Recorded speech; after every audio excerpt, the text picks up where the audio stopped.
মেয়েটি জেনে গেছিল যে তার মা তাকে যে ওষুধটি দিচ্ছিল সেটি তার ডক্টরের দেওয়া। মা যখন রাতে আবার ওষুধটি দিল, সে কোনো রকম অস্বস্তি ছাড়াই খেয়ে নিল। মা যেতেই ওষুধটি তার মুখ থেকে বার করে ফেললো। হাতে রাখা রহস্যময় ওষুধটিকে সে ভালোভাবে দেখছিল।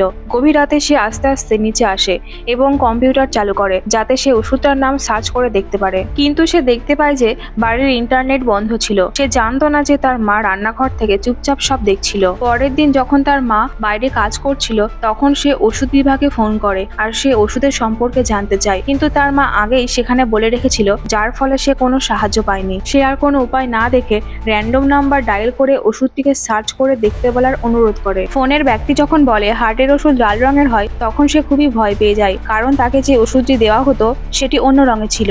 দুপুরে খাওয়ার সময় তার মায়ের সাথে সিনেমা দেখতে যাওয়ার প্ল্যান করে। যখন সিনেমা অর্ধেক হয়ে যায়, সে বাথরুম যাওয়ার জন্য বাহানা করে। তারপর সুযোগ দেখে সিনেমা হল থেকে বেরিয়ে সামনের ফার্মেসিতে চলে যায়। সে ফার্মেসি পৌঁছে কাউন্টারে ওষুধগুলি দিয়ে ওষুধের নাম জিজ্ঞেস করে। তারপর সামনের জন উত্তর দেয় যে সবুজ ওষুধ মানুষের জন্য নয়, ওগুলি পোষ্য জানোয়ারের জন্য ব্যবহার করা হয়। এই ওষুধ পশুদের বিকলাঙ্গ করে তোলে। তখনই তার মা চলে আসে, তাকে একটি ইনজেকশন দেয়। তারপর যখন তার জ্ঞান ফেরে, সে তার ঘরের ভিতর বন্দি থাকে। আরো ভিডিওর জন্য সাবস্ক্রাইব করুন।